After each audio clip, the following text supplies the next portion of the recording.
Video थोड़ी देर पहले upload किया है, उसका ये सेकेंड पार्ट है। एक गरीब की ज़िंदगी बहुत कष्टमय होती है। इस चीज़ को बहुत कम लोग ही समझ पाते हैं। ज़िंदगी में इतनी आसान नहीं होती है हर एक चीज़ को पाना और करना। जो लोग कहते हैं ना कि अरे मैं तो इस चीज़ को बहुत आसानी से कर लेता हूँ, ये होता नहीं, ये बोलने की बात है। जब हकीकत में करने की बात आती है ना तो लोग नहीं कर पाता है। मैंने अपनी गरीबी से, अपने इतने बुरे समय से एक ही चीज़ सीखा है कि भैया प्यार सबसे करो, छोटे बड़े अमीर गरीब सबसे करो, लेकिन उम्मीद किसी से मत करो। क्योंकि जब उम्मीद टूटती है ना सीधा यहाँ पे लगती है। जब किसी का भरोसा टूटता है ना तो बहुत तकलीफ़ होती, कोई आपका साथ देने वाला व्यक्ति नहीं रहता। इसीलिए किसी से उम्मीद करना ही छोड़ दो। आप अपने पैरों पे खड़े हो जाइए, खुद काम करिए, खुद ज़िंदगी में आगे बढ़िए, अच्छे अच्छे काम हासिल कर लीजिए, लेकिन किसी से उम्मीद मत करिए। उम्मीद क्या चीज़ होती है? उम्मीद किससे लगाई जाती है? जो अपना होता है।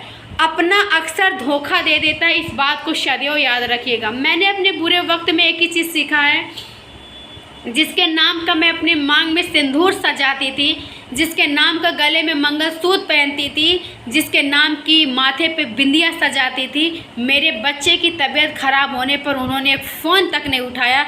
मैं आखिर अपने बच्चे को पूछ तो लूँ आखिर मेरे बेटे को हुआ क्या है। मैंने उनके करीब बहुत जाने की कोशिश की, माय हस्बैंड पति देव, लेकिन उनको कोई चीज़ से फ़र्क ही नहीं पड़ता है। तब से मैंने सोच लिया ज़िंदगी अपने हिसाब से जीना चाहिए, किसी से उम्मीद करनी ही नहीं चाहिए, चाहे पति हो चाहे जो भी हो। सास ससुर से एक बहू उम्मीद क्या ही लगा सकती है, पति से उम्मीद लगाती है, जो कि मेरे पति देव ने मेरी हर एक उम्मीदों को तोड़ के निचोड़ को रख दिया है। मैं कभी सोच नहीं सकती कि मेरे पति मेरे साथ ऐसा कर सकते हैं। बचपन से सपना देखा था एक अच्छे परिवार की बहू, एक अच्छे परिवार की घर की बहू बनूं और उनकी सेवा करूं, लेकिन वो सारे सपने इतनी जल्दी टूट कर बिखर जाएंगे, इस चीज़ की उम्मीद मुझे कभी नहीं थी, न है न थी। लेकिन जब मेरे आंखों के सामने मेरा बच्चा पड़ा हुआ था, मैं अपने पति को कॉल कर रही थी कि सुनिए मेरे बच्चे की तबीयत ख़राब है, आप इसको दवा के लिए ले जाएंगे क्या? उनका एक भी जवाब नहीं आता है। मैंने सोच लिया वक्त आज मेरी परीक्षा ज़रूर ले रहे, कल आज नहीं तो कल भगवान जी फिर मुझे दिव्यांश को दे देंगे, लेकिन सोचो तुम्हारा क्या होगा जो तुमने मेरे बच्चे के साथ किया है। कोई भी पिता रहे, कहते हैं माँ से ज़्यादा पिता अपने बेटे को प्यार करता है, लेकिन यहाँ उल्टा हो रहा है। मुझे बहुत कुछ बोला गया, लेकिन ये समाज, लोग कहते हैं समाज किसी का होता नहीं है। अगर आप सच्चाई की राह पर चलते हो तो आपका समाज हाथ पकड़ के चलता है। मैं ये गारंटी के साथ लिख कर देती हूँ स्टाम्प पेपर पे। मैंने उन समाज को देखा है जो मेरे साथ खड़े हुए थे।